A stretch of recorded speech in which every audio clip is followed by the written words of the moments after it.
Chapitre accueil, page d'avertissement. Là, il y en a trois. Parce que là, je me fais accueillir partout, moi, là puis, hein, ben, du monde à remercier. Une des joies de pousser est d'être accueilli par des purs étrangers. La plupart du temps, lorsqu'on vous accueille, c'est quand vous en avez le plus besoin. Il se peut que cela fasse très longtemps que vous n'avez pas dormi à l'intérieur, donc au sec et au chaud. Colfactivement, donc à vue de nez, vous ne refuseriez pas une douche ou un bain, avec une petite lessive et qui sait en bonus, un déjeuner ou un dîner ou souper. Des fois, c'est trop. Quelquefois, ces personnes s'avèrent être eux-mêmes d'anciens pousseux et autrefois, non. Mais peut-être qu'ils ont des membres de leur famille, connaissances ou amis qui le sont, ou l'ont déjà été pousseux, et qu'ils ont entendu plein de récits plus ou moins rocambolesques de leur voyage périple. Autre joie de faire du pouce, c'est lorsqu'un ou qu'une des membres de votre famille ou amis vous accueille. Soit que vous revenez d'un voyage et incidemment vous vous préparez, je veux dire, pour partir pour un autre. Tu t'arrives, puis tu vas partir. Tu tasses à la go. Pas à la go, tu tasses à la trotte. Une des choses que j'ai apprises et que j'essaie d'appliquer le plus possible, comme dirait l'expression anglaise, never overstay your welcome, c'est-à-dire ne pas rester plus longtemps que vous êtes bienvenu. Il y a un adage tchèque qui se traduit comme ceci. La visite, c'est comme le poisson.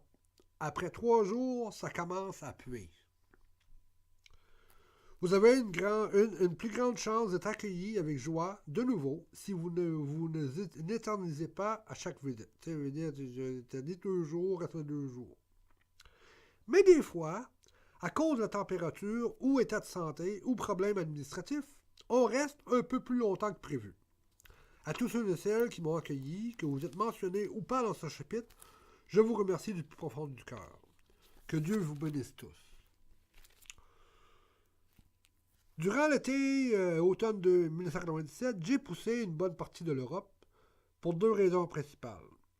Chercher du travail et faire de la promotion et recherche de marché pour le groupe rock My Dry Willow de České Budějovice, République tchèque. J'étais leur gérant nord-américain pendant mon voyage. J'avais avec moi une cassette 4 pistes de leur dernier album Food of the Soul. La majorité des rides que j'eus pendant ce voyage écoutèrent entièrement ou partiellement cette cassette. Dans mes 2 cahiers de notes, j'inscrivais toutes mes rides, ce qui explique la grille détaillée inclue avec les histoires se déroulant en France et Hollande. C'est la grille. Je voudrais remercier publiquement quelques-uns des gentilles personnes qui m'ont accueilli dans leur maison ou qui m'ont installé quelque part dans un hôtel ou motel. S'il vous plaît, veuillez m'excuser si je ne me rappelle pas de tous vos noms. Tous en Angleterre, en France, en Italie, en Hollande, République tchèque, Mexique, en Suisse. À Estavayer-le-Lac, la gang de l'Estival 2009, mais en particulier Annette Koch et Jackie, son défunt chum, et Michel, le frère d'Annette. À Fribourg, le staff et les usagers du banc public et de la tuile. Tous mes chums et chums de Berne. Neuchâtel, celui que j'ai déménagé j'ai déménagé et travaillé avec. Je ne me rappelle pas de son nom. J'ai déménagé, travaillé avec lui, j'ai dormi chez eux. Et la gang du Festinoch 2009. Tout le village de Longiro, la gang de Longueuil Rock 2010 et toute la gang de Rock aux Arènes 2009 à Avanches. Au Maroc, Rabat Saleh, en particulier Anine Driss et sa famille et amis. À Temara, Mustapha, le mécanicien, et son chum de cartes. On joue aux cartes. À Casablanca, Bonini Driss, tous ceux et celles qui m'ont offert le couscous du vendredi, peu importe où je me trouvais. C'est grave. J'en manquais pas. S'il y avait un vendredi que j'étais quelque part puis que je n'étais pas invité, le vendredi ensuite me faisait inviter par 2 jours. Parce que c'est tout le temps leur femme ou leur mère qui font le meilleur. Fait que là, même si tu sors de table à quelque part, il y en a un autre qui te pointe, puis ah oui. En Grèce, à Athènes, merci Yanni, John, pour la semaine d'avoir téléphoné à Nick Niotis et à ton épouse pour avoir essayé d'engraisser mon paquet d'os. Au Canada, Québec, mes chums Robert Charret et Gaétan Gagnon. À Montréal, mes chums Vincent Odenado, Todd Krukowski, Alain Potbol, Robert Bellefleur, Steve Brisson et la jolie et gentille Marie-Michel. En Gaspésie, les membres de ma famille, en particulier ma soeur Christiane et Mario, son mari, mes nièces Véronique et Andréane, Mémé Grenier, Thérèse, et sa famille. Ma cousine Danielle Legary, son chum Sylvain et ma tante Laurette. Ma tante Marguerite. Mon chum Renaud Stib et sa défunte mère, et Sylvain. Mes chums Louis Bisson et Francis Savage. À Gaspé. Mon chum Michel Packwood. Toute la gang de pépinière de Baie-des-Chaleurs et de Sargim. Ma chum Jenny Hogan. À Petite-Vallée. Toute la gang de Village-Sanson. À Rimouski. Mon chum Jean-Marius Boyer-Voisineau. Le village... OK. Puis là, au Saguenay, là. Le village de Sainte-Rose-Nord. Toute la gang. La gang de Tadoussac. Là, on parle des festivals en chanson. On parle de toute la gang. On fait une liste à plus finir. À Horn Pryor, en Ontario, Greg Bam de m'avoir convaincu d'écrire ce livre.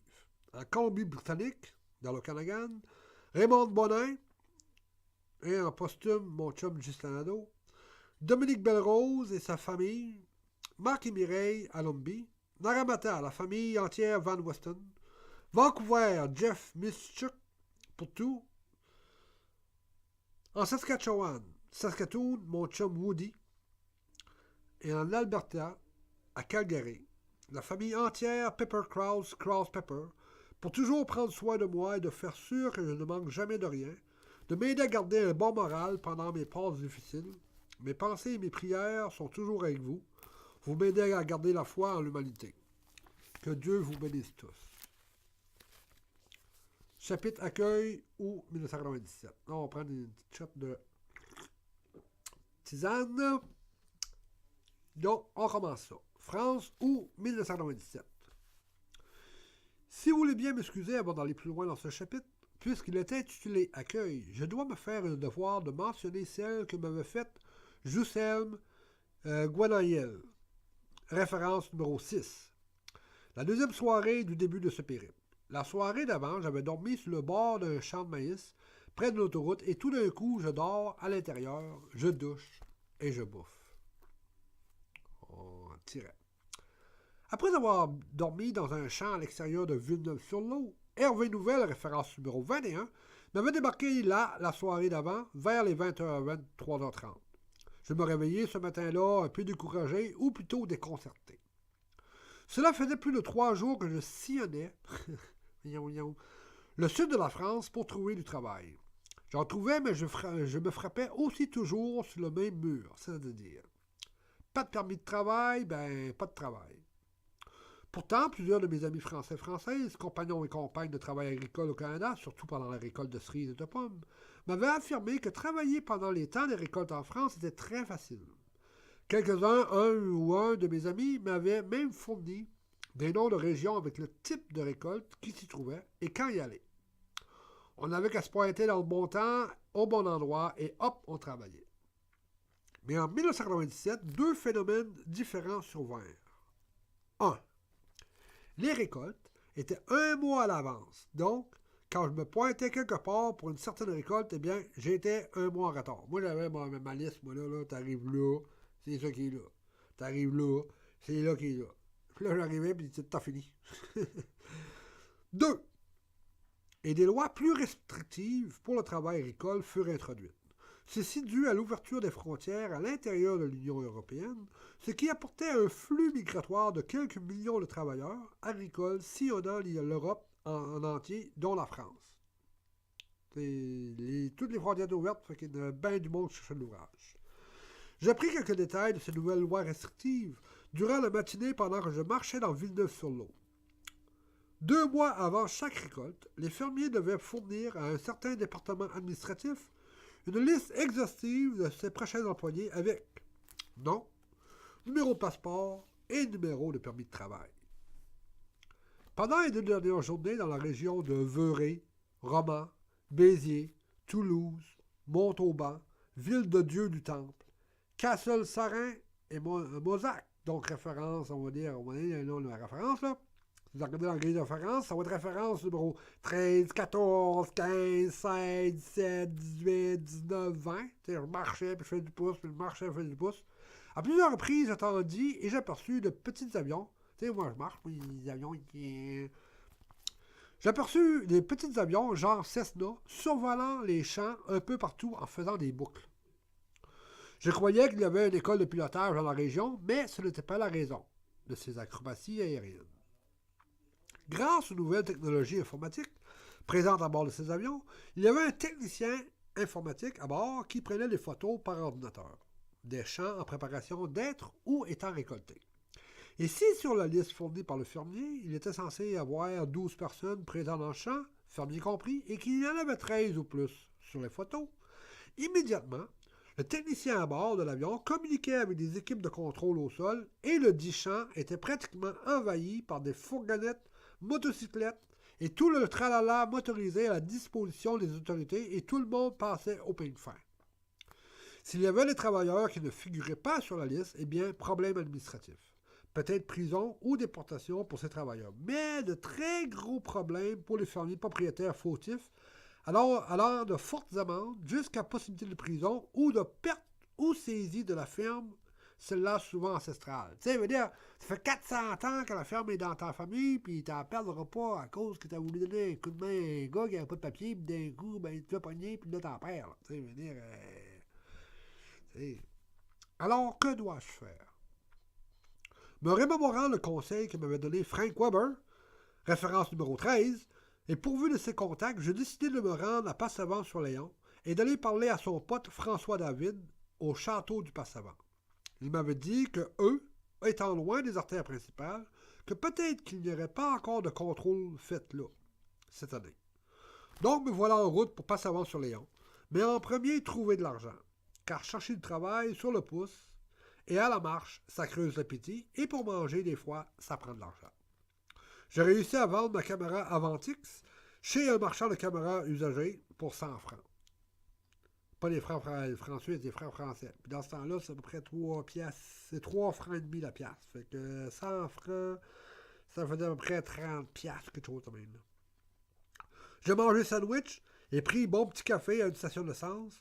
Vers 18h, le propriétaire de la station parla à un de ses clients.